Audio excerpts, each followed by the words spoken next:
It was early morning in France back in 2018. The church was quiet, still, as if holding its breath. Then something unexpected happened. A deer stepped through the doors of the Catholic Church of St. Eustace. These are 10 Eucharistic miracles that left scientists speechless. Number 10. The deer at St. Eustace Church, Paris, France, 2018. Slowly, silently, it moved down the aisle. Not with fear, not in panic, but almost with peace, as if it knew where it was. It paused near the tabernacle, the very place where Catholics believe the presence of God remains. The deer looked at it, still and calm, and then, after a long moment, it turned and walked away. Now here's what makes this even more incredible. The church it entered was named after Saint Eustace, the patron saint of hunters, a man who, according to legend, saw a vision of Christ between the antlers of a stag. The symbolism was impossible to ignore. A wild animal entering this specific church, approaching the tabernacle where the Eucharist is kept, then leaving peacefully. Scientists couldn't explain the deer's behavior. Wild animals don't typically enter buildings and approach altars with such calm. Number 9. The hummingbird in Brazil. Small chapel. Not long after, in a small church in Brazil, another quiet moment unfolded. This time, it wasn't a deer. It was something smaller, quieter. A hummingbird. A camera inside the church caught it as it floated gently in front of the Holy Eucharist. It hovered there, wings beating like a soft whisper, as if drawn to something sacred. The hummingbird landed and bowed its head. In many cultures, the hummingbird is more than just a bird. It's seen as a symbol of peace, a bridge between heaven and earth, a quiet visitor that carries joy wherever it goes. But here in this still chapel, it seemed to be more than just a symbol. It felt like a sign. The footage shows the bird deliberately approaching the consecrated host and remaining motionless, behavior that ornithologists found highly unusual for a species known for constant movement. Number 8. Rescue dogs at St. Mary's Seminary, Baltimore, USA, 1995. There was yet another moment, this time in 1995. It happened during the final evening of Pope John Paul II's visit to the United States. That night, he was scheduled to briefly greet the seminarians at St. Mary's Seminary in Baltimore. The plan was simple, a short hello on the steps outside, then move on. But the Pope had something else in mind. Instead of staying outside, he quietly walked through the crowd and into the seminary building. He wanted to pray before the Blessed Sacrament. As soon as this change of plans was known, security teams rushed into motion. The chapel had to be cleared. It had to be safe. So they brought in the best, specially trained rescue dogs, dogs used to finding people trapped under rubble after earthquakes or disasters. The dogs moved quickly through the halls, the classrooms, the offices. Then they entered the chapel. They passed the pews, walked slowly down the center aisle, and made their way toward the side chapel where the Eucharist was kept. When the dogs reached the tabernacle, something unusual happened. They stopped, sniffed the air, then began to whine softly. They wouldn't move. Their bodies faced the tabernacle, their attention locked in. It was as if they were certain someone was there. The handlers called them back, but the dogs hesitated.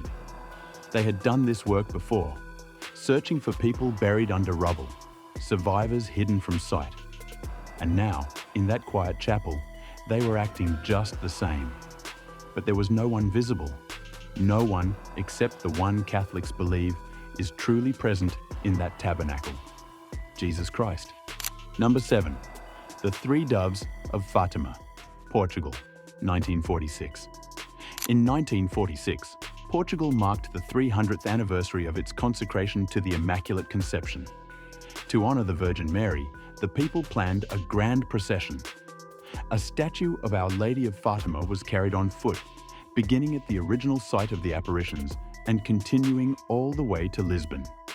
Then, on December 1st, as part of the celebration, 6 white doves were released into the sky as a sign of thanksgiving.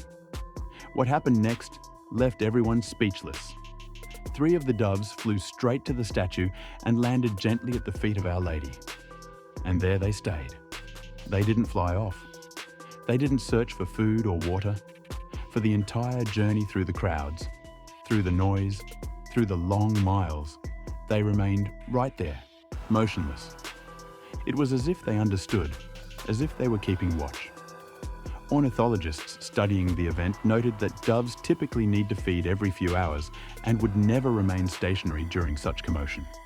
Yet these 3 birds defied all natural instinct. Number 6. The doves during the procession. Continued journey. As the statue of Our Lady continued her journey through Portugal, the people welcomed her with deep devotion and love. In one city after another, rose petals were gently tossed into the air.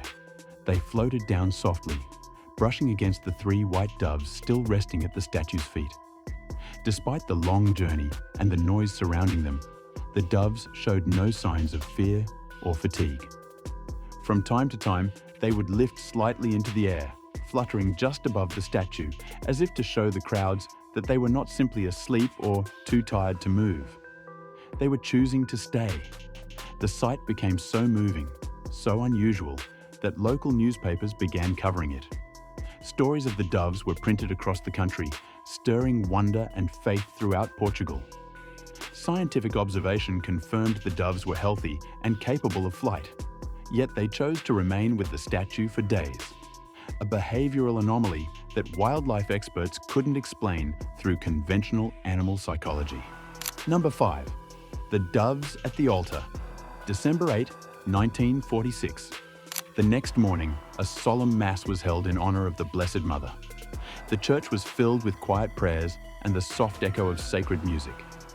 As the liturgy unfolded, something extraordinary happened. Without warning, the stillness was broken by the fluttering of wings.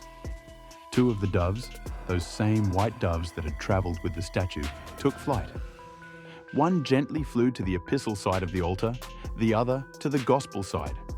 There they remained, perched calmly. And at the very moment the bishops rose to elevate the consecrated host, both doves lowered their heads and folded their wings. It was as if they too were adoring the Eucharist.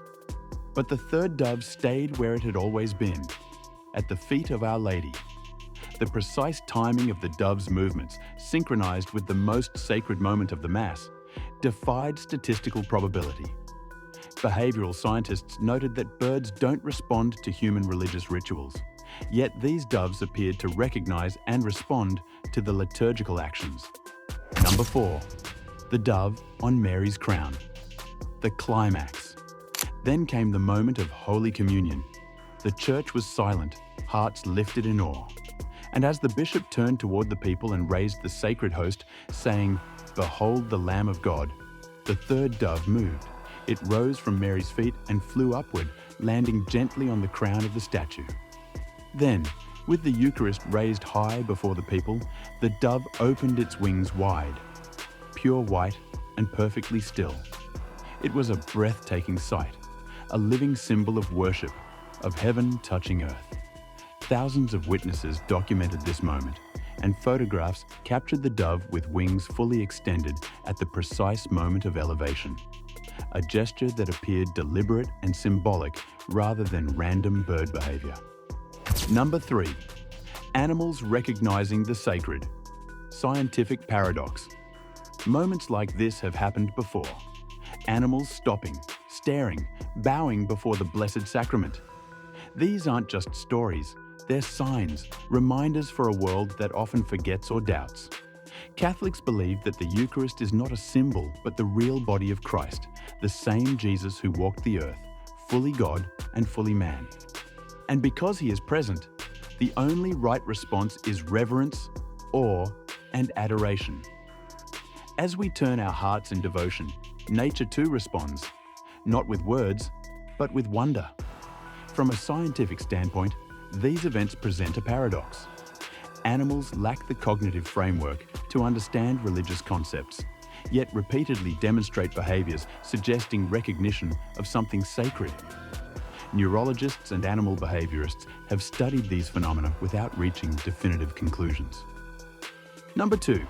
The pattern of Eucharistic animal encounters. What links all these events is their connection to the Eucharist, the consecrated host that Catholics believe becomes the literal body of Christ during Mass. Skeptics argue these are coincidences, but the pattern is striking. Animals with no training, no conditioning, and no apparent reason to behave abnormally all demonstrate similar responses when encountering the Eucharist. The deer at St. Eustace didn't wander randomly. It walked directly to the tabernacle. The hummingbird didn't simply fly through the church, it hovered specifically before the exposed Eucharist. The rescue dogs didn't alert to empty spaces. They reacted precisely at the location where the consecrated host was kept. The doves didn't perch randomly. They positioned themselves at liturgically significant moments. Scientists examining these cases note the statistical improbability of such specific behaviors occurring repeatedly across different species, locations, and time periods without a unifying cause. Traditional animal behavior studies can't account for why creatures would demonstrate what appears to be reverence toward a specific religious object. Number 1. The theological and scientific intersection. As we reflect on these humble creatures who instinctively honored the Eucharist, we are reminded that the sacred is still alive, that God still speaks, and that even the smallest creatures of the earth have not forgotten how to adore him. Where Mary is, Jesus is not far behind. And in every bowed head, in every quiet moment of wonder, in every flutter of wings before the Eucharist, we are reminded that heaven touches earth not through thunder or fire, but through gentleness, through reverence. These Eucharistic miracles leave scientists speechless because they challenge the materialist worldview that dominates modern science. If animals, creatures operating purely on instinct, can somehow recognize the presence of divinity, it suggests realities beyond what instruments can measure or laboratories can replicate. These events don't prove the Catholic doctrine of transubstantiation through scientific method, but they do raise profound questions about the relationship between the physical and spiritual realms. For believers, these moments confirm what faith already held, that the Eucharist truly contains Christ's presence. For skeptics, they present unexplained anomalies in animal behavior that conventional science struggles to address. For everyone, they offer something increasingly rare in our technological age: genuine wonder and mystery that resist easy explanation. From a deer in Paris to doves in Portugal, from rescue dogs in Baltimore to a hummingbird in Brazil, these creatures responded to something invisible yet powerfully present. Whether you view these as divine interventions or unexplained natural phenomena, one fact remains indisputable. Animals with no concept of human religion consistently demonstrate behaviors suggesting recognition of something sacred in the presence of the Eucharist, and science still has no definitive explanation for why. Now, before you leave, just don't forget to give this video a like, smash that subscribe button, and also ring that notification bell while you're down there.